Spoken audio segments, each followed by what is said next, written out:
This episode of the All Things Private Practice podcast is brought to you by Embark EMR. Embark is a superb software solution for the solo practitioner as well as group practices. Embark was designed by therapists to be simple and intuitive without all the extra stuff that you don't need, so you don't feel like you're being nickel and dimed. Embark enables scheduling with automatic appointment reminders, a note organization system with multiple pre-built templates, and an automated invoice and super bill generation to make it easier on your clients. There's even a patient portal where your clients can access notes, documents, and generate their own invoices and super bills.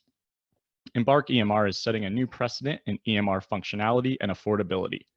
Embark's simple one-tier system is $20 a month per therapist, and there are never any extra fees.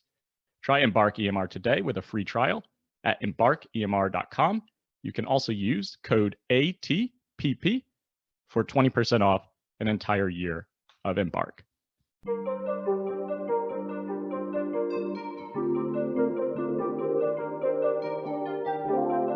Hey everyone, you are listening to another episode of the All Things Private Practice podcast, coming to you live today from Asheville, North Carolina. And I am joined today by good friend and colleague Joe Muirhead out in Australia, where it is like 8 a.m., 9 a.m. I can't do the math. It's 6 p.m. in Eastern time. So that's the kind of day it's been for me. Joe's just starting her day. She's got her like drink good coffee before you start the day shirt on, which I love. And Joe is a counselor in Australia, a business coach, an author, a speaker, a cricket fan extraordinaire, a good coffee snob, which I love too. And I'm just really happy to have you here.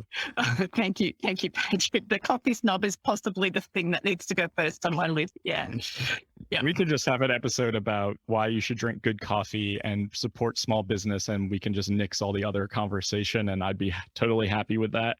I think it's an important conversation, because how many times in Facebook therapist communities do we see the question, what coffee machine, or should I even have a coffee machine in my waiting area? So I actually feel like it's relevant. I think it's relevant as hell. And I think also, I don't want to go down this rabbit hole because I will, but when it's like Starbucks, and I'm not trying to knock any Starbucks fans out there that are listening, but like, if you own a small business, you should probably try to support small business. That's just my plug right there. And anyway, we have no topic scheduled for today. We're just going to see where this goes because Joe has such a wonderful personality and story. And Joe, you told me the last time we connected where you were like, I'm kind of a fan of yours. And that made me, one, unbelievably uncomfortable and bashful. And like, I just was like, holy shit, that feels amazing because I follow all of your stuff. And I never thought that we would have a friendship, let alone like being able to sit here and record a podcast together. And that just means a lot to me. Oh, thank you.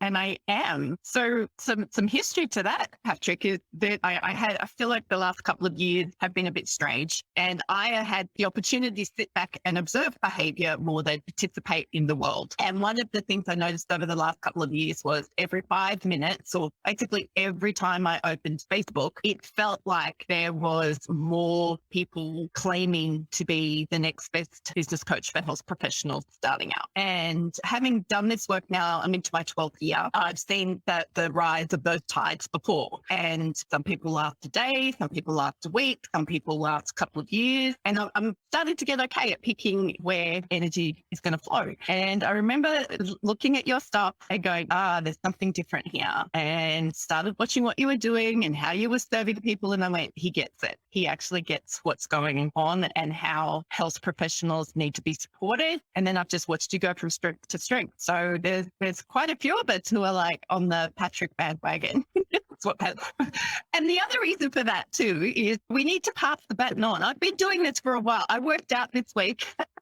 that I have been in my profession for 30 years. I seriously have become that person where I go, oh my God, I'm old. Like I have a lot of wisdom. That's why my hair is white.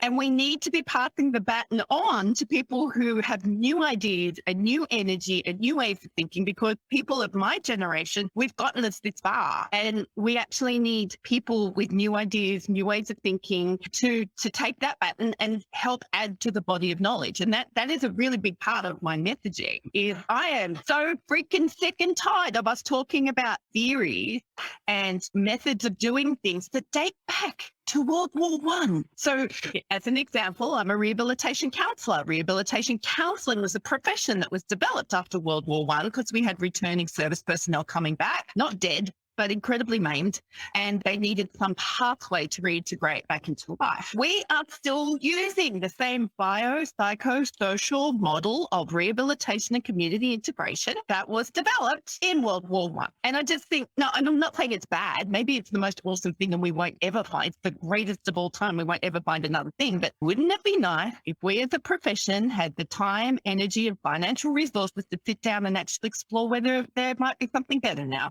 That's a hell of an idea. I feel like I'm going to have a hard time controlling my laughter during this episode. So everyone listening, this is just a real conversation, and that's what I want this to be. So one, I want to just say thank you because I really appreciate that. And maybe one day I will also get on the Patrick bandwagon. But right now, that's still a work in progress.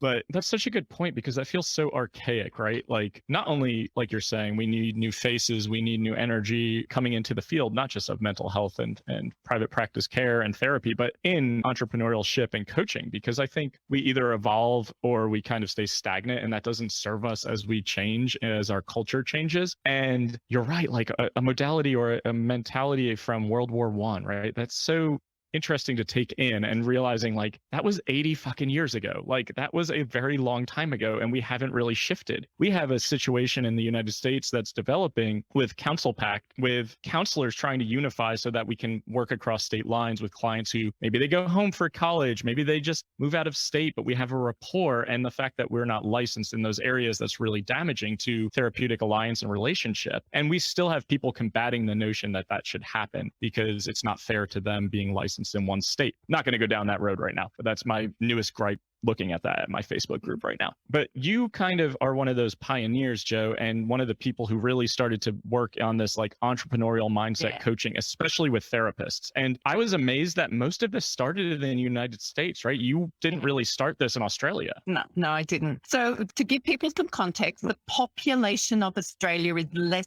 than the population of California. Okay. So we need to have that there as well. So in Australia, we have a much more socialized public health service than you do in the US. It is not evil. It is not bad. It just is. Just putting that out there. And so we similarly to the US, we have private, we have public, and then we have this thing where we try and do both at the same time. No, one isn't better than the other. We all have privilege. I'm not here to denote that. What I find interesting though is in the USA, your nation was founded by people wanting to leave the regulations of Great Britain and come and start a new world. So it was all about personal choice. It was all about entrepreneurial spirit. We're going somewhere to start up something new, to create the life that we want to live, that we can't have here in Great Britain because, actually it came out of banks and finance. Does that surprise anybody? But let's say if you've spent any time in London, it rains a lot. You think you get seasonal affective disorder in parts of the US? I'm thinking London's probably got the 10 out of 10 on that. So your nation was founded. And yeah, there's been horrible things happen there, but your nation was founded, and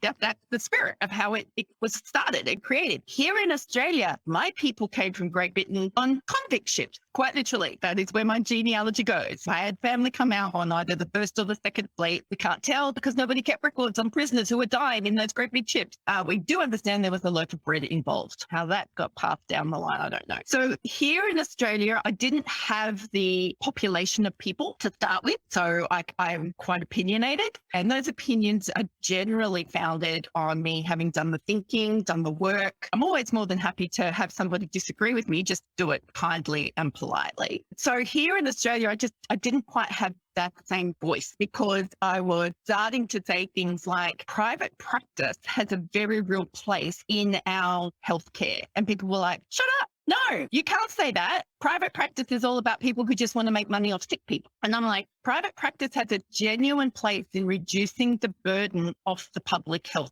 system. And I believe that with every fiber of my being. I believe the private practice just works. It works for the clinician who wants to do this type of work. It works for the clients who can access this type of work. And it works for our government funded services because then we're removing the burden of, so in Australia, 27 million people all needing treatment by, a handful of people in our health services. Like here in Australia at the moment, to access community care, people are waiting 9, 12, 18 months. So if you can picture yourself in pain, so if you've got a really bad back and your back is so sore, if you've lived with chronic pain for any length of time, you know that that's debilitating. And you've been told you don't need surgery, but you need physical therapy. So you go, right. So you limp on down to the physical therapy department and put your name on a waiting list. And they say, we have a waiting list of about 18 months. We'll let you know when you're close to the top.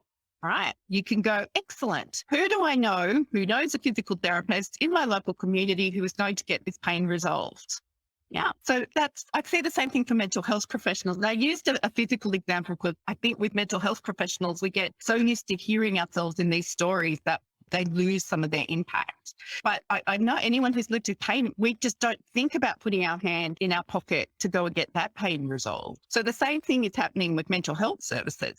It hurts my heart that somebody has finally gone, I need help. My anxiety, I now understand I've got anxiety is out of control. I'm about to lose my job. I can't stay at home anymore. I'm sick of not being able to sleep. Could somebody please help me? And the automated response they get from a health service is, you're on our list. Somebody will be in touch. So for me, starting this coaching, it was about giving health professionals some respect and dignity, because I think that was sorely missing for me. But it was also understanding that we can bridge a really big need. And private practice isn't for everyone. I've never said that it was, but it certainly is an important part of our health system. So for me, being able to speak like that in Australia wasn't well received. So I had I was working with a coach. I got to meet Kelly and Miranda from Zinime. I didn't know that this health coaching thing was even a thing. So here I am meeting these other two people who were trying to do the same thing I was doing. And we were like sponges. Oh my God. And it was just exciting, and they were incredibly generous, and I've enjoyed watching the way they have developed their services and what they offer, and the gifts they've been to the therapist community in the USA. And they asked me to come and speak at a conference called the Most Awesome Conference. And seriously, to this day, it is still the most awesome conference I've ever been to. And it was there that I got to speak what I thought to be true, and it was just well received. And that was back in 2015. So I've been doing the work for a while, back in 2015. And from then, the people in the US are like, Joe, you're a straight shooter. You tell us how it is. You're not going to blow smoke, but you're also smart and can help me work out why I'm getting in my own way and what are the things I need to do to fix that. So that's how my entry into the USA came about. So anyway, history lesson in the making. That's a pretty remarkable story and starting point, and also such a good way to reframe it too. I think when we use the examples of physical pain, it's a lot easier to conceptualize, right? Because there's still that shame and stigma that comes up with mental health support. And then culturally as a profession, there's a shame and stigma that comes up when we think about charging clients for mental health support. Yes. So big cultural shift happening in the States right now with a new era of psychotherapy and more of the realization that like it's absolutely okay to make money and help people simultaneously, and both things can be done. And you're still going to get those reactions where it's like, no, that's being greedy, you're taking advantage of people, and that's okay for those people who think that way. Maybe you're in private practice and you have your own model and that works for you, or you're going to stay in community mental health and that works for you, and that is okay. However, I want to challenge the notion, right, that exists of you can't do both. And I think most of the time it is mindset based, where it's like, one, I don't know how to own a business because grad school didn't fucking teach us anything. Two, I don't understand why I'm getting in my own way, why these feelings, why these emotions are surfacing when I'm starting to do these things, like imposter syndrome, insecurity, comparison mindset stuff, right? I see you post about comparison mindset all the time, and that is really real. Like on the outside looking in, everything's shiny, everything's perfect, everything's glamorous. And on the other side of being an entrepreneur, it's fucking messy, and there's a lot of heartache and there's a lot of pain. Yeah. And you're absolutely right. Because being a clinician and being an entrepreneur are almost diametrically opposed to each other in terms of mindset. So in my book, I have a model where I actually explored the difference between entrepreneurial thinking and clinical thinking. So, and you can actually see it visually in front of you. And this is so eye-opening to so many people, because as health professionals, we are risk adverse. There's the first thing that I come up with all the time. We are always looking for a safe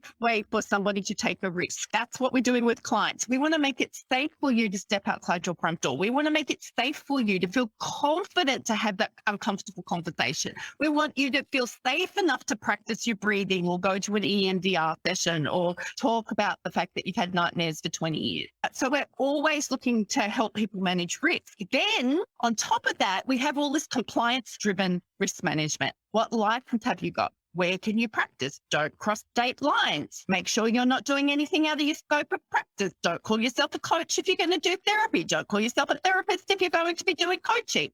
Which insurance do you have? Which bank account do you have? Like, seriously. And then we throw words around like, that's unethical. That's unprofessional. The latest one I'm seeing is that's immoral. And we throw this stuff around. So we end up with, we risk adverse. We don't want to go first because nobody's done it before. And my peers are going to crucify me if I do something a little different, if I try something new that hasn't been tested and there's no randomized controlled trial over the last 20 years. Sorry, segue. If you're waiting for a 20-year randomized controlled trial, your ideas are now outdated. Yes. Okay. Yes. So coming back, I know enough about research to know that that's truth. So we're risk averse in our therapeutic approach, but as an entrepreneur, we have to be risk ready. You have to understand your tolerance to risk as well, but you have to be risk ready. You have to be ready to go, I'm going to put myself out there and I'm going to do everything within my power to make sure that the right people find me so that I can provide them the right services at the right time. But there's no guarantee. The other thing that we are awesome at doing as health professionals, and this comes in from our training, but it also is a part of what makes us a health professional in the first place, is we are here to serve. We are here to serve.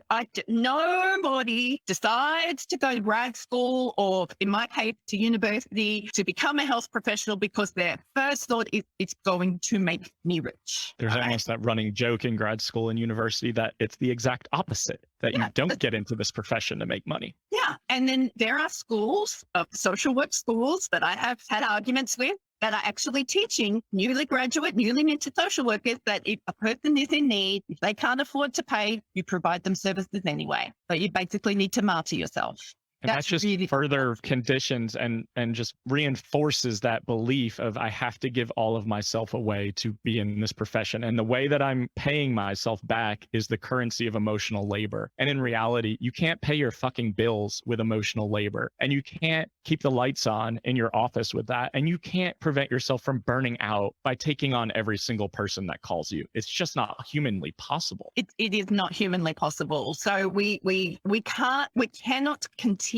I don't care where you're employed, private practice, social healthcare, wherever, community mental health. We can no longer tolerate being widgets, right? So coming back to the mindset shift that we need to make, we are taught that money is evil. And a lot of us come from a pseudo-Christian or a Judeo-Christian background where, unfortunately that concept has been bastardized, but we are taught that money is evil, where entrepreneurs know that money is a resource. It allows me to do more things to help more people. It allows me to look after myself in such a way that I can be helping more people. It allows me to plan for my future, for my retirement. It allows me so that I am not a burden, so that I have the choices that I want to have. Like any other profession in the world talks about this, except health, especially mental health. So it excites me now when I have people coming to me going, Joan, I need to get prepared for my retirement. Now, I would prefer people started doing this when they were in their 30s, not when they are 65, but we need to start somewhere. So we can start putting together a way of working that allows you to stay the course, last the distance, feel good about your doing, but know that your future's secure. Because I think if anything else in the last couple of years, even if you've got a full-time permanent job with a large organization, there was no security in employment. None. And no expectation that would change in a matter of a week or a day. And so many people scrambling to figure it out. Yeah. And I wasn't around when the Spanish flu was around. So I never lived through a global pandemic before. So I was learning on the run like everyone else. But that just spoke, because I ended up being such a poor fit for employment. I thought that was all I could do. I grew up in a household where my father was self-employed. I watched him have a heart attack at age 37 due to the stress of that. Right. So my mind shift or mindset was, self-employment makes you sick. Self-employment gives you a heart attack. I was never going to do that. But into my career, I was managing and leading organizations and burning out. I was doing lots of really good clinical work and I was burning out.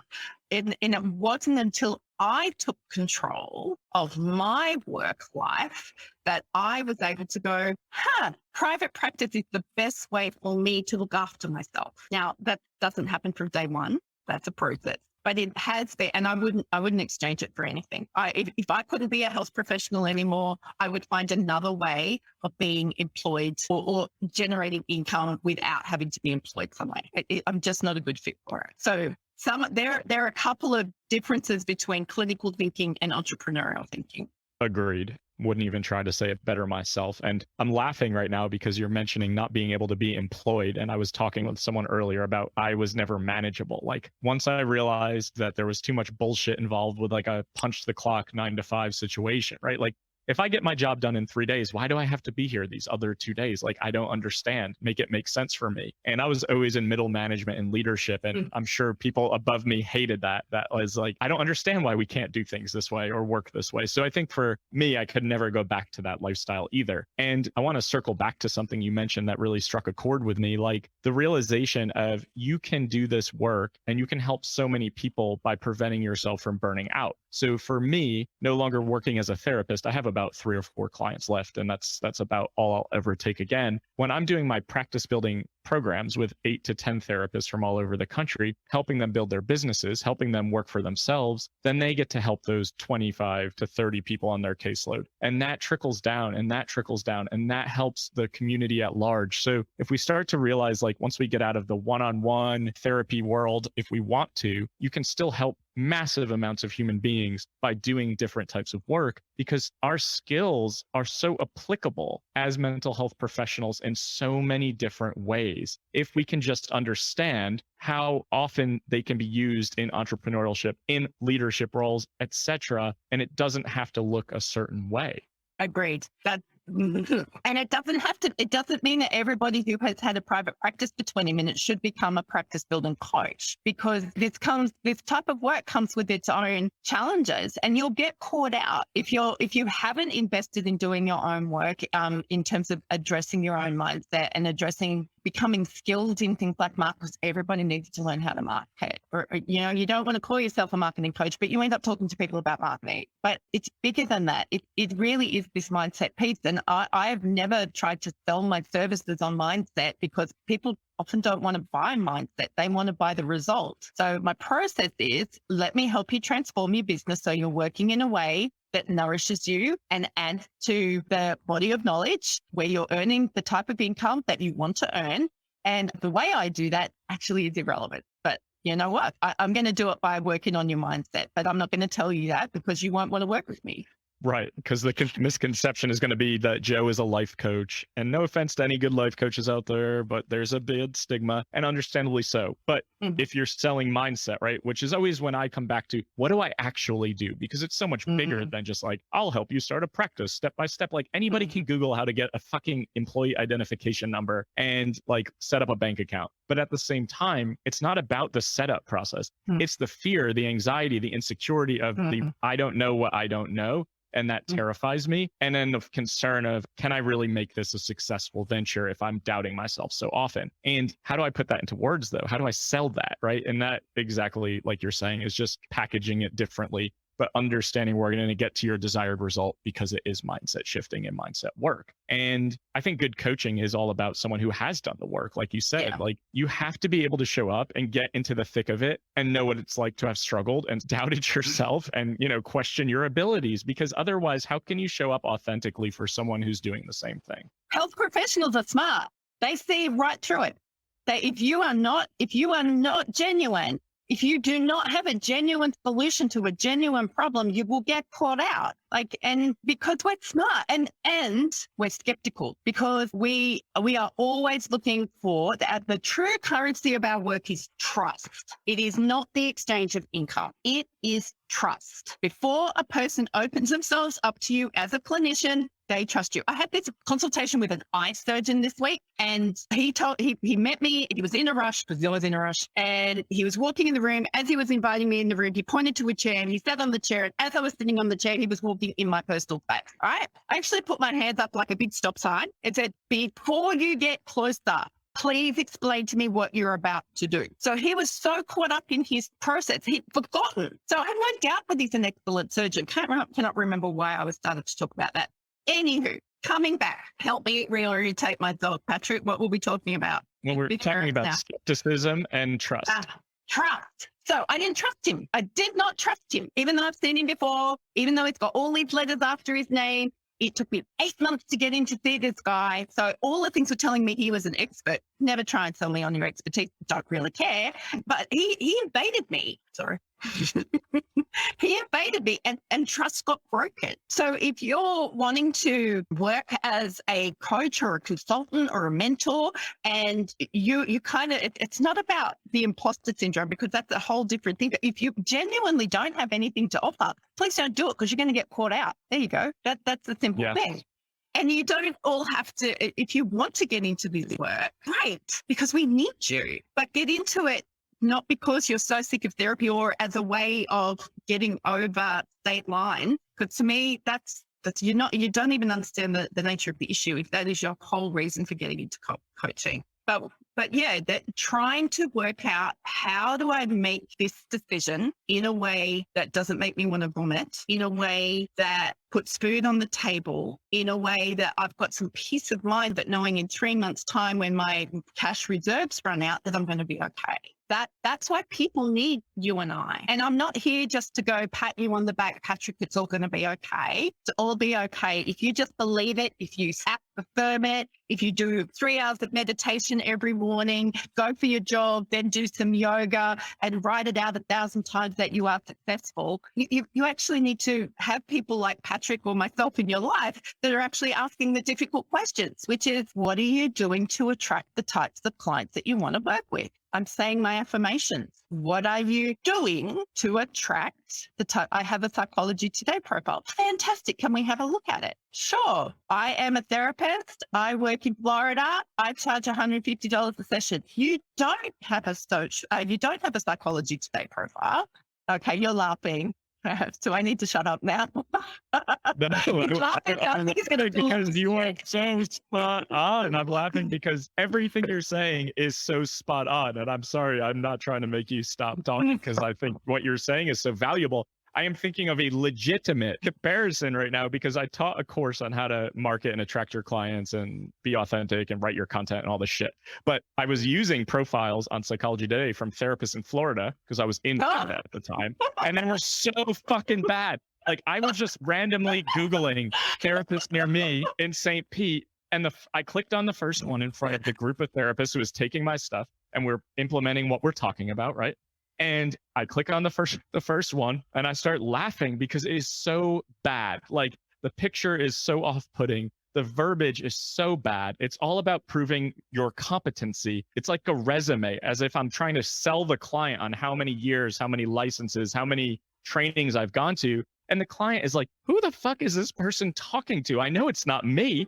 And it was just such a great example of what not to do. But again, a Psych Today page is just one small piece of the puzzle. And like, you have to be putting these things in place. And it's not just simply like manifesting it. It is actually understanding the strategy behind it, because psychology and marketing go hand in hand. And if you can't conceptualize that or make sense of that, maybe you don't need to be a business owner, because you have to understand how to market and network. And most often in my programs, people, I'm sure you experience this too. You talk about marketing and networking, and the instinct and the reaction is like, ooh, that's sleazy. That's gross. That makes me feel like a used car salesperson. And it's like, no, we know how to build relationships. That's what we do. Use your fucking skills so that people know that you exist. Oh, yeah. So then, Patrick, what gets in the way of that? Because it's not a skills development problem. We already have the skills. What gets in the way? I don't like it. I don't want to feel like a used car salesman. What if people reject me? What if this doesn't work? What if I fail? And for me, the sense of failure very quickly goes, I fail, everybody leaves me, I am completely alone and abandoned, I have no way of supporting myself. Like that conversation happens in my head instantaneously. And yes, I do use quite flamboyant language because I need people to wake up, right? Okay. Yes. But so I don't even have those words. I've just had to learn how to backtrack through that conversation, because when I have to put myself out there and do something new, I get nervous. I'm like, who's going to reject me now? What sort of hate am I going to get now? Who's going to accuse me of doing something bad now? I am more scared of my peers than I am of my potential clients. And Gordon said that first. And he is 100% right. But we're not marketing to our peers. And if we're genuine in our desire to help people, most of us went into health professional schools to learn how to help people, but we're happy to help them when they've already found their way into our room. That is selfish, and it breaks all of the rules and intent of what we profess to be about, which is accessibility. If people cannot find you, they don't know you can help them. That is your first role as a therapist or a health professional. And yep, I'm cranky and I've got my angry mum voice on. If I wasn't enjoying this conversation so much, I would just be like, that's it. That's all we need to know, because that is so true and so spot on. And if they can't find you, they can't access you. If they can't access you, you can't help them. If they can't access you and you can't help them, you can't survive as a business owner. Like, it all goes round and round, and it's all okay to coexist together and be synchronistic. And oh, you made so many good points. I'm trying to think about what to start with. I have done so much of my own therapy around my insecurities as an entrepreneur and my inability to feel like I can be successful at it, because you have a bad client interaction. All of a sudden, I'm no longer a good therapist. Nobody's ever going to call me again. The phone's never going to ring. I have to reduce my fees from $150 to $28 an hour. Otherwise, nobody will ever contact me. So it's just like, it happens that quickly. And it's like, whoa, take a breath. Like, it is just about rapport and trust. And if it wasn't there, the relationship wasn't going to work in the first place. And that is really important to remember when you're starting to second guess yourself or doubt yourself as a mental health clinician or health professional. I'm thinking about your eye doctor experience, because that's really like bringing something up for me. You and I have talked about like this throat issue that I got diagnosed with. And I remember sitting with the expert in Appalachia in Western North Carolina, which doesn't have a lot of specialists. And he just kept talking about how many failed experiences he's had. If I want someone smarter, I should call this doctor 2.5 hours away. She's way better than he is, but he's made so many mistakes that he knows what he's doing now, but it may not work. And the way he was talking about himself so arrogantly, I was just, the only thing I could do, I dissociated, first of all, and all I could think about was, please remember this doctor's name in Winston-Salem. So as soon as you leave this office, you can call her and make an appointment. And she did not tell me anything differently than he did, but her delivery and her bedside manner made me trust her. And now I drive 3 hours away every couple months to go see her. And it's just creating that rapport and trust is so crucial in the work that we do, not just as health coaches and business coaches, but as clinicians and therapists too. And I think we often lose sight of the fact that that is what this is all about.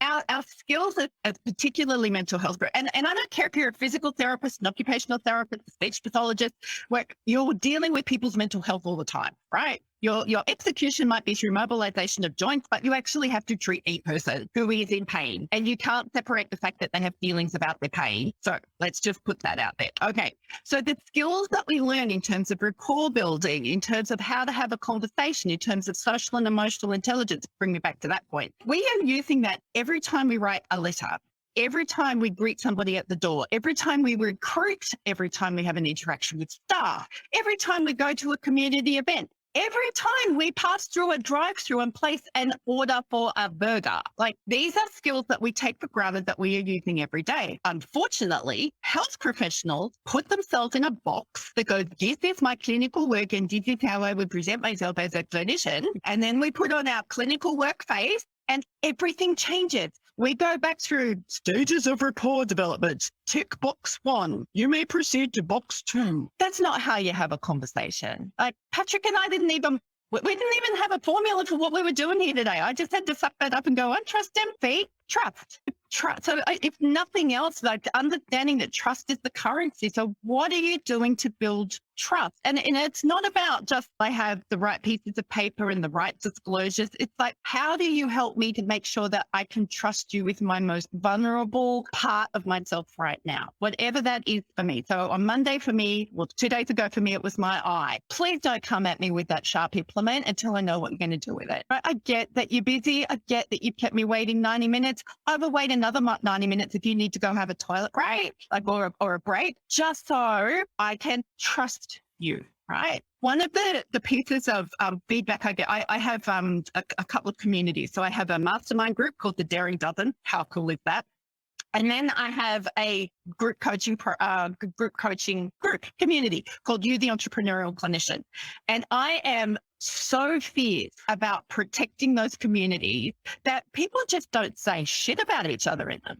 You just don't do that around me. And if you do, we're going to have work. You can test me out on it, but I can guarantee that the community will kick you out before I have to. And that is because I have learned how to create an environment where trust is the currency. I couldn't teach you how to do that, Patrick. Like, I haven't codified that yet, but it really is. People will say, I cannot believe that I talk about the things I talk about here. And I'm like, yeah, but these are the things that are keeping you stuck, right? So I had somebody turn up this week going, I can't get my course completed. I just every time. But then she tells me I have a neurodivergent husband, 2 children, adult children who are neurodivergent. I work with neurodivergent kids. I'm doing lots of assessments. I'm booked out 6 weeks in advance. I've just been diagnosed with this other thing. And today I have a migraine. I'm like, who the hell told you to create a course? Like, can we get some other things sorted out first? That's why people need people like Patrick and Joe, because I know creating a course is exciting about,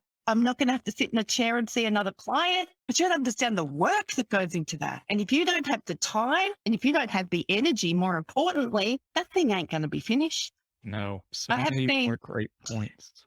too many therapists who are burnt out in the chair, or what I call the chair, come to me going, I am so burnt out. I need to create a course. And I'm like, it's not the right time. I need to help you recover from your burnout before we build a course. And I know you need to do that without losing income. So we've got some work to do. And it's possible. It's what I do. But I can't give you a formula for it because I treat every person like they're unique and they're an individual. It's not a 7-step system. We've got to work out what's right for you.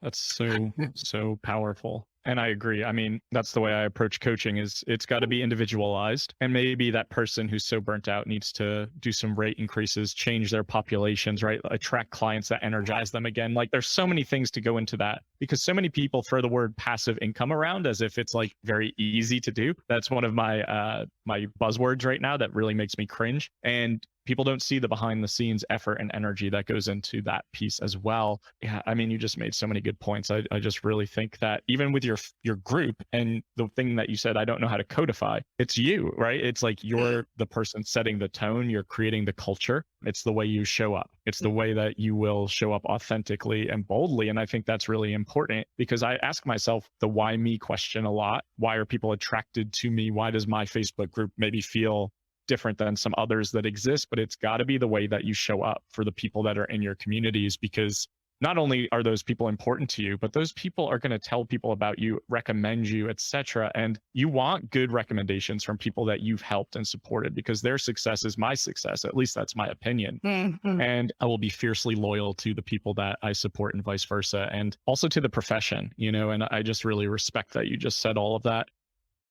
This has been fun. I want to keep going, but I also know you're starting your day. So, you know, one thing I want to say is Joe and I would not be sitting here if not for networking and the ability to put myself out there or vice versa, because I messaged you a year and a half ago, hey, do you ever want to do like a Zoom chat? I had no ulterior motives. I think sometimes when we're bigger and we have more reputability, we get a lot of those asks. So it's hard to discern through which have like different intentions. And I've met so many people that are so wonderful because I just put myself out there and was like, hey, I just want to learn about you and meet you. I think our first conversation was about coffee and you trying to explain the game of cricket to me, which I still don't understand. That's okay.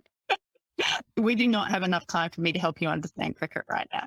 Yeah. We don't. But that's been my entire experience as an entrepreneur and as a human, is just to be curious and to ask. And sometimes people are going to say, no, I have no desire to meet you, or I don't have time. And that's okay. That's not a reflection of you, but just if you are going to put yourself out there and you're struggling to make these connections, just do so with genuine intentionality and just be genuine about it. It doesn't have to be salesy or sleazy. It doesn't have to be you saying, can you help me with this? It's just, I want to get to know you as a human being, because then I am much more invested in your personal success and your business success. And that for me is the epitome of connection. And I just really appreciate the fact that we've become friends, even though we've never met each other in person.